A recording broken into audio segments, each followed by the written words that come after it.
जंग सुन तो रहा था कुछ दिनों से, मगर मन में विश्वास था कि मुझसे बात किए बिना बिल्डर कोई कदम नहीं उठाएगा। भले ही मेरी पत्नी के नाम हो, लेकिन उसे अच्छी तरह पता था कि दुकान मेरी है, कि वास्तविक मालिक मैं हूँ, फिर व्यवसाय कर रहा हूँ।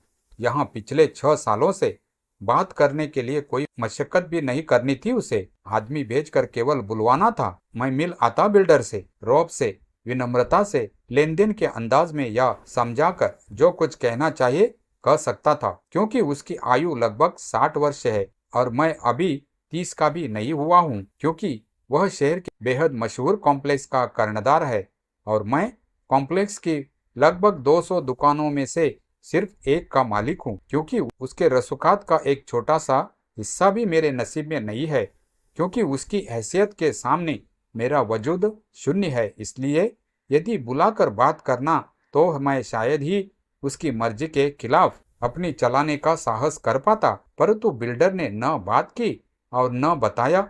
अचानक मजदूर आए और दुकान के सामने तोड़फोड़ शुरू कर दी। देखा तो चौंक गया, भनक के बावजूद, क्योंकि भरोसा था कि बात किए बिना बिल्डर काम शुरू नहीं कराएगा। इसीलिए एक बार तो लगा कि कुछ और कर रहा होगा। काम उसका इंजीनियर कर रहा था। देखा बाला था। मैं दुकान से नीचे उतरा, इंजीनियर से पूछा तो पता लगा किसी दूसरे उद्देश्य से नहीं, तोड़फोड़ बेसमेंट में जाने के लिए सीढ़ियां बनवाने के मकसद से ही की जा रही है। दुकान के सामने वाली जगह का आधा भाग खोदकर वहां से नीचे उतरने के लिए सीढ़ियां बनाई जानी थी। अगर यहाँ सीढ़ियां बनती है तो केवल मुझे नुकसान होगा। दुकान की 10 फीट की चौड़ाई घटकर 5 फीट रह जाएगी। अंदर आने का रास्ता तो संकड़ा होगा ही। दुकान की खूबसूरती पर भी असर पड़ेगा। कीमत घट जाएगी। अगर किराए पर देना चाहूंगा तो आज की तुलना में लेने वालों की संख्या कम होगी, किराया कम मिलेगा, ग्राहक का ध्यान कम आकर्षित होगा, बिक्री कम होगी, मुनाफा घटेगा। इंजीनियर को निवेदन किया कि मैं बिल्डर से बात करता हूं, जब तक बात हो जाए मेहरबानी करके काम रुकवा दें। उसने मेरा अनुरोध आसानी से स्वीकार कर लिया। निश्चय ही बिल्डर को तोड़फोड़ शुरू कराने के बाद संभवित मेरी प्रतिक्रिया का पूर्वानुमान था। इंजीनियर को नरम रहने के लिए पहले ही कह दिया होगा उस, अन्यथा निवेदन क्या, गिड़गिड़ाने की भी खातिर ख्वाह असर इंजीनियर के ऊपर पड़ता। यह बात असंभव थी। आखिर नौकर तो बिल्डर का था। वह मैं गया तो बिल्डर ऑफिस में नहीं था। लौटकर इंजीनियर को बताया तो उसने खुद ही कहा, आप आज कल में सर से बात कर लीजिएगा, काम मैं आपके कहने के बाद ही शुरू कराऊंगा। बिल्डर से मिलने की मैंने फिर कोशिश की, लेकिन शाम तक मुलाकात नहीं हो सकी। कोई विकल्प नहीं था बिल्डर से मुलाकात को दूसरे दिन पर डालने के अतिरिक्त। कल बिल्डर से बात जरूर करूंगा, मगर मुझे उससे कोई लाभ होने की संभावना नजर नहीं आ रही थी। मेरे दुकान का रास्ता काटकर बेसमेंट में जाने के लिए सीढ़ियां बनवाने की इजाजत उसे कानून नहीं देता।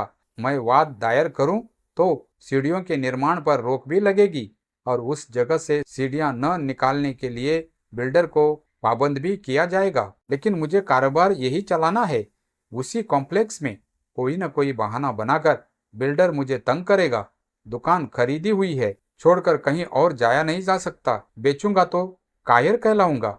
वैसे पीठ दिखाना भी चाहूं तो इस समय कौन मूर्ख होगा, खरीदिएगा यह दुकान मुझसे।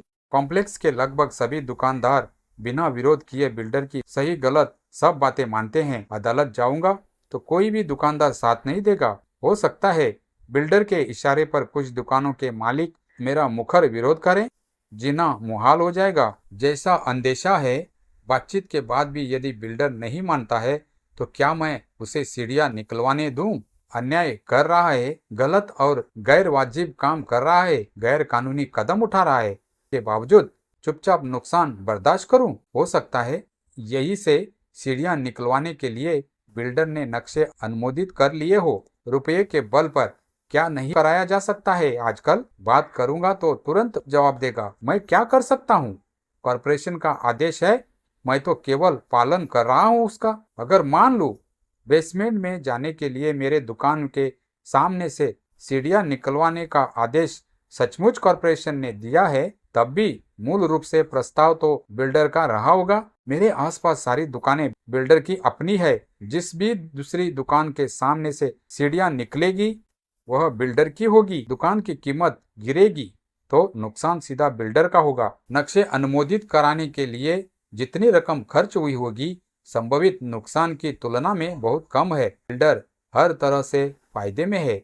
मेरी दुकान के सामने सीढ़ियां बनेगी तो नुकसान किसी दूसरों को नहीं, अकेला मुझे होगा। इसके बावजूद भविष्य की संभावनाओं से डरकर बिल्डर की दादागिरी को बर्दाश्त कर लूं? फिर ताकत का इतना घमंड कि काम शुरू करने से पहले बताने या बात करने की आवश्यकता भी महसूस नहीं हुई उसे? नपुंसक बनकर देखता रहूं? यह नाकाबिले बर्दाश्त करूं? शाम को वकील से सलाह ली। मौके पर ले जाकर उसे सारी स्थिति से अवगत कराया। सारा मामला समझने के बाद उसने विश्वास दिलाया कि अदालत से पहले काम रुकवाना और बाद में स्थायी विषेधान्य लेना संभव है। कागज तैयार करने में 1 दिन का समय लगेगा। किसी भी तरह 1 दिन के लिए अपने स्तर पर प्रयत्न करके काम बंद करवाना पड़ेगा। काम शुरू हो गया तो अदालत की रोक के बाद तब तक हुई खुदाई का निर्माण अंतिम निर्णय आने तक यथास्थिति में रखना पड़ेगा। स्वाभाविक है, इससे दीर्घकाल तक दुकान प्रभावित रहेगी।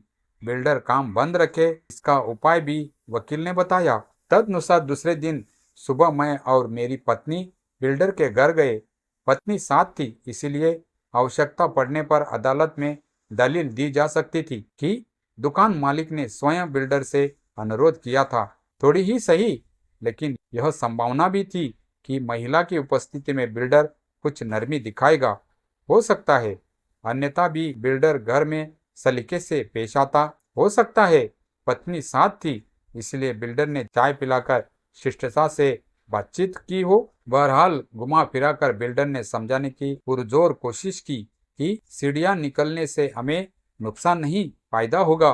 अगर सीढ़ियां निकालने की हम स्वीकृति देते हैं तो उसका भरपूर सहयोग और सहकार मिलता रहेगा। दूसरों को जितनी अनुमति नहीं मिलती, ऐसे काम भी हमें करने दिए जाएंगे। प्रकारांतर से नरम रेशमी कपड़े में लपेटकर बिल्डर धमकी दे रहा था। सीढ़ियां बनवाने में अडंगा डालोगे तो छोड़ूंगा नहीं तुम्हें। कॉर्पोरेशन का आदेश है, नक्शे स्वीकृत है, तुम कुछ भी कर लो, सीढ़ियां हर हाल में बनेगी। सोचने के लिए 2 दिनों का समय लेकर हम लौट आए। योजना अनुसार 2 दिन हमारे पास थे।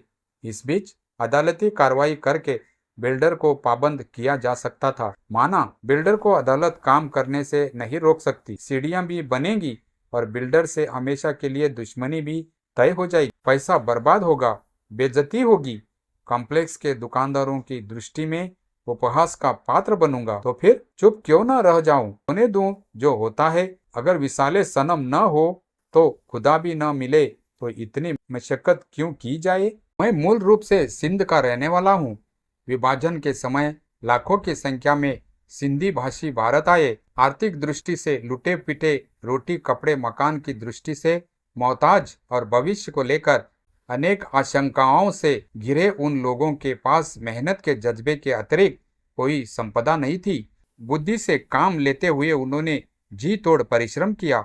शर्म लिहाज और अपना अतीत भुलाकर परिवार के हर छोटे बड़े सदस्य ने वह सब किया जो सिंध में रहते हुए कल्पनातीत होता। स्थानीय लोग, पड़ोसी, व्यापारी, मिलने जुलने वाले, परिचित क्या कहते या सोचते हैं, इसकी चिंता न करके अपने पैरों पर खड़े होने के लिए उन्होंने संघर्ष किया।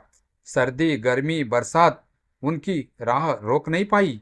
परिश्रम किया जरूर, मगर बुद्धि को जेब में रख कर नहीं, उसका खुलकर इस्तेमाल करते हुए। प्रगति की तलाश में दिन को दिन वह रात को रात नहीं समझा उन्होंने। जहां आवश्यक लगा झुके, जहां आवश्यक लगा समझौते किए, जहां आवश्यक लगा टकराए। इस बिल्डर ने जो किया है मेरे साथ वह तो कुछ भी नहीं है।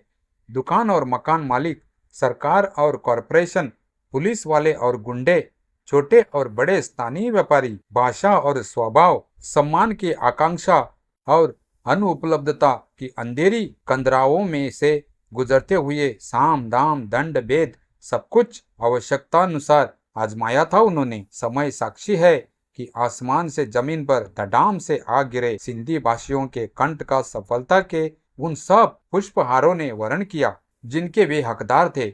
हताश होकर हाथ पांव डाल देते, मैदान छोड़ देते तो जो गौरवपूर्ण स्थान आज उन्हें प्राप्त है, कभी नहीं मिलता। ठीक है कि मैंने वे कठिन दिन नहीं देखे हैं, लेकिन मैं जानता हूँ कि मेरी रंगों में दौड़ते खून का रंग सब इंसानों की तरह लाल होते हुए भी एक विशेष प्रकार की चमक लिए हुए है। चमक न होती तो संभवत बहुत पहले मैं हार मान चुका होता। भले ही बिल्डर और कॉम्प्लेक्स के दुकानदार सदा के लिए वैरी बन जाए, भले ही बर्बाद हो पैसा, लेकिन अन्याय बर्दाश्त नहीं करूंगा। जिला अदालत ने रोक नहीं लगाई तो उच्च न्यायालय और सर्वोच्च न्यायालय में अपील करूंगा। सच के सूरज को हथेली से नहीं छिपा सकता बिल्डर। मेरी मुट्ठियां जोर से कस जाती, मांसपेशियां तन जाती है। कायरता नहीं दिखाऊंगा, लड़ूंगा, जरूर लड़ूंगा। यह जंग मैं